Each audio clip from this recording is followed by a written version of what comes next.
Sa video na ito, ipapakita ko sa inyo kung paano magtanim ng talong na pabaliktad, gamit ang plastic container. Ang gagawin nyo na lang, panoorin ang video na ito para magkaroon ka ng idea, kung paano at madali lang din itong gayahin.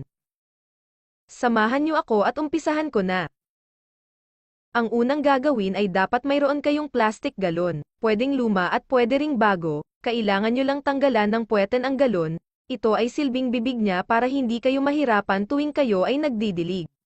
Lagyan ng butas ang container. Ang purpose nito para hindi ma-stack up ang tubig na nagdudulot sa pagkabulok ng mga ugat. Mas maganda kung gagamit kayo ng tire wire para mas matibay ito. Isabit mo lang ito para mas makakatipid ka sa area. Sa ganitong paraan hindi na kailangan ang malaking lupain, ang importante masipag ka at madiskarte. After 10 to 15 days, mula sa pagpupunlagan nito nakalaki ang seedlings. Sa ganitong edad, pwede na ito ilipat sa permanenteng taniman, at tanggalin ang nakabalot na plastic, bago ito itanim sa container.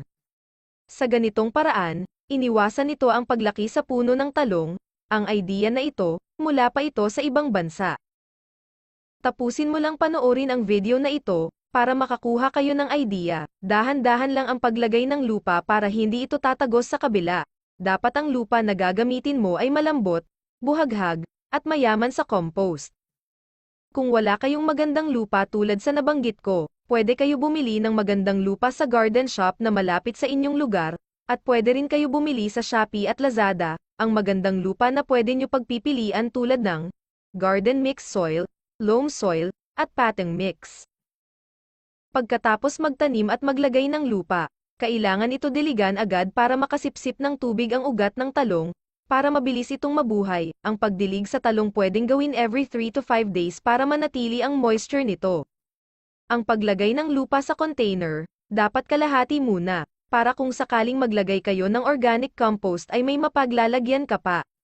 Pagkatapos ng 20 araw, buhay na ito, at unti-unti nang bumaluktot ang talbos at paakyat na ito, at ito rin ang palatandaan, na maganda ang tubo ng inyong talong.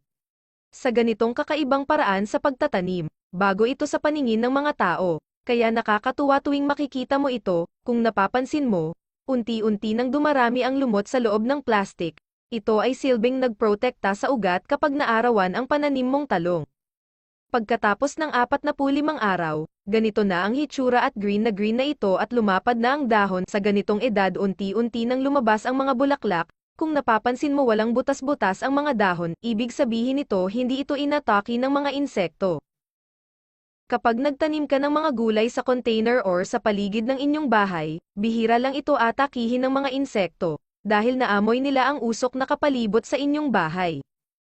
Kapag nagsimula nang lumabas ang mga bulaklak nito, pwede nang bawasan ang mga matatandang dahon. Ang pagbawas sa matandang dahon nakakatulong ito, para mapabilis ang paglaki ng puno at bunga ng talong, dahil ang nutrisyon nito nakafocus na lang sa pagdami at paglaki ng bunga.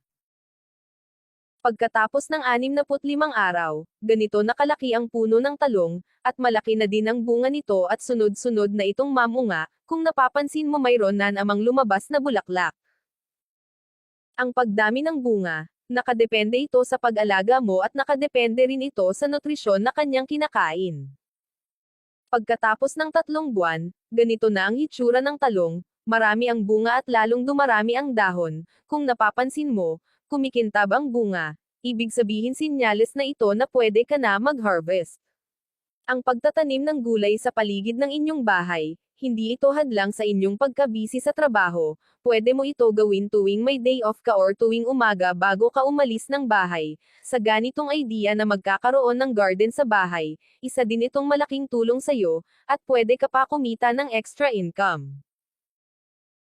Sa ganitong idea, tuwing kumakapal ang dahon ng talong, huwag ninyo kalimutan ang pagbawas ng matatandang dahon. Sa ganitong pamamaraan nakakatulong ito para gumanda ang quality ng bunga, at mas nakaka-attract pa ito sa mga customer mo na tuwing nakikita nila ang paninda mo. Ang maturity ng talong ay pwede na ito i-harvest sa loob ng 60 to 80 days, at tuloy-tuloy ang pag-harvest nito kada 4 or 5 araw, kaya tuloy-tuloy ang biyaya. Ang buhay ng talong tatagal ito ng 2 to 3 years at nakadepende ito sa pag-alaga mo, ibig sabihin nito panay harvest ka lang sa bunga ng talong mo. Kung gusto mong matutunan ang mga iba pang idea sa pagtatanim ng gulay, huwag mong kalimutan mag-follow sa ating Facebook page na Daily Planting, para updated ka palagi, tuwing may bagong upload ako na videos.